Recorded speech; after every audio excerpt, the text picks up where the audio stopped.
Ik kan geruststellen dat onze varkens blije varkens zijn. Het is herkenbaar, de smaak is herkenbaar en het is weer echt ouderwets varkensvlees zoals het vroeger was. We gaan aan de gang met varkensvlees, maar dan wel iets heel bijzonders. Het Livar varkensvlees, super mooi.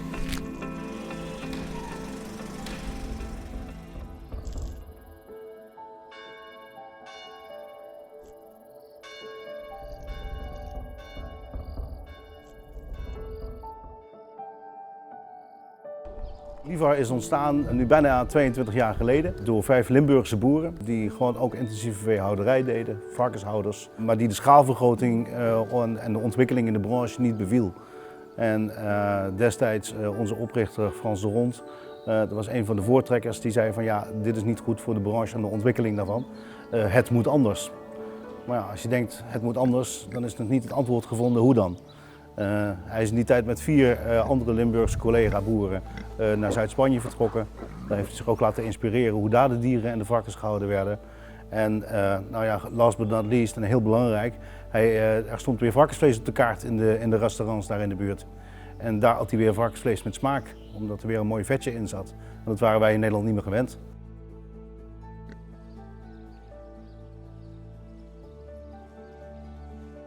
Het verschil met het Livar, het mooie kloostervark, is dat dat vlees echt zijn vocht vasthoudt. Mooie vetten erin zitten, mooi vol van smaak. En dat heb je met slecht varkensvlees niet. Dus de restaurants werkten nooit meer met varkensvlees. En nu wel, omdat het gewoon weer een ambachtelijk mooi product is. Het vet in het kloostervarken zijn gezonde vetten. En die vetten, vet is smaak. En als het beestje een mooie voeding hebt gekregen, dan krijg je een mooie, volle, vette smaak in het vlees. En dat is wat je in normaal varkensvlees mist. We gaan aan de gang met varkensvlees, maar dan wel iets heel bijzonders. Het Livar varkensvlees, super mooi. Echt waanzinnig mooie voeding gehad, hele mooie kwaliteit. En ik heb hier een heel mooi ribstuk.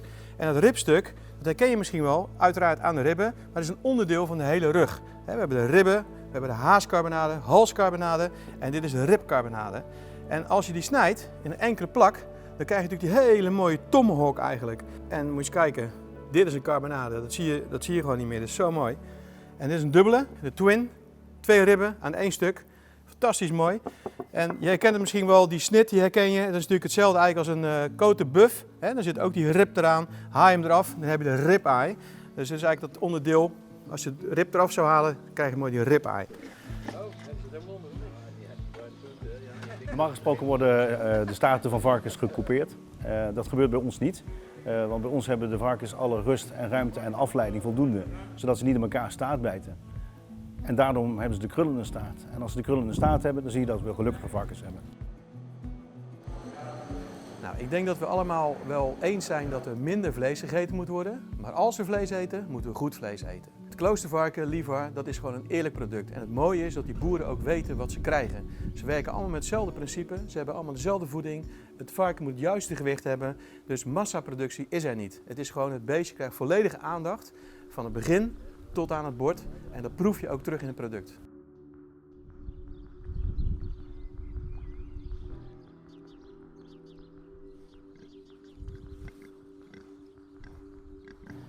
En daarom zie je ook dat we hem ingesneden hebben, dat die olie mooi in die aubergine trekt. Wat grof zeezout erop. En bij het vlees hetzelfde verhaal. Dan heb ik wat tijm en rozemarijn erop gedaan. En dat grove zout uiteraard. En dan gaan we grillen. En ik heb de Big Green Egg op 210 graden staan met de cast iron grid. En dan kunnen we gewoon eigenlijk het vlees gewoon mooi aangrillen. Groentes kunnen we ook aangrillen, want die paprika gaan we dadelijk nog schoonmaken. Dus we gaan alles tegelijkertijd grillen.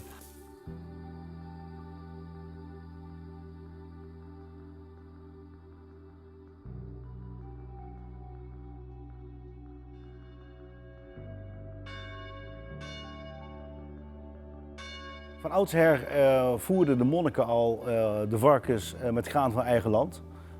Die traditie die daarin zit, die hebben wij nu nog steeds in stand in ons concept. Dus of het nu hier op de kloosterboerderij is of op de andere boerderijen die we hebben in Limburg, allemaal met hetzelfde voer gevoerd. En ook nog steeds graangevoerde varkens van regionaal geteelde granen. Het mooie van het kloostervarken is ook hoe die beestje opgroeit. bij de moeder. Moeder blijft erbij ook. En ze hebben de loopruimte, ze hebben de vrije ruimte om te lopen. En varkens die opgesloten zitten, die groeien heel snel, heel zwaar. En deze beestjes die lopen vrij, dus die verbranden vet eigenlijk. Het duurt veel langer om die gezonde vetten op te bouwen, om op dat gewicht te komen. Dus het duurt langer voordat het varken op het juiste gewicht is, maar daardoor krijg je natuurlijk veel meer spiermassa en veel meer smaak.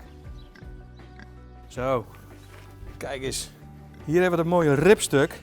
Nou, die is natuurlijk, eerst heb ik die mooi nat gepekeld. Daarna heb ik hem gerookt op appelhout met een klein beetje kersenhout. Nou, en toen heb ik hem indirect gegaard. Nou, moet je kijken, die gaan we eens even aansnijden. Zo, dit ziet er lekker uit, jongens.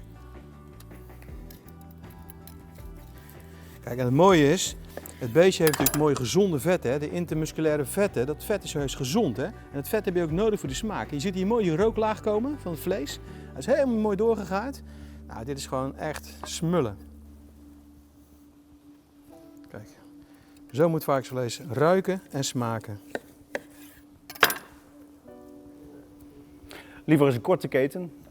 En die korte keten is belangrijk, want dan heb je vanaf de oorsprong, dus wat je hier ziet met het voer, de boer en vervolgens het vlees gaan verwerken zelf. En ook nog eens rechtstreeks het contact hebben met het verkooppunt waar je het kunt kopen als consument zijnde. Ja, dat maakt het natuurlijk heel bijzonder dat wij een korte en gesloten keten zijn.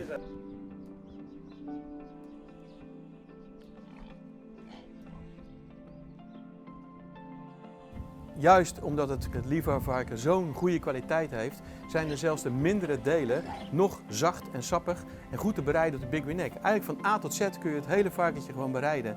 Alle delen blijven sappig en er komt geen vocht uitlopen. Dus ja, dat gaat perfect op de Big Wing Neck.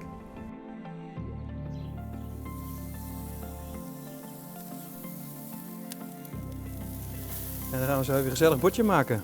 Allemaal lekkere dingen. Deze laten we nog heel even grillen. Voor het tweede servies. Als we denken dat we klaar zijn, hebben we nog een mooi lapje vlees achter de hand. Even mooi het vlees snijden.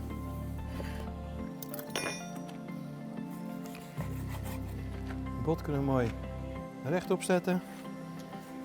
Mooie plakjes.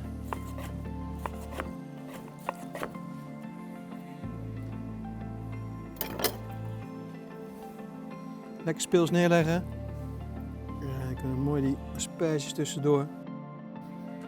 En een heel klein korreltje zout nog eroverheen. Dan gaan we lekker aan tafel. Heerlijk.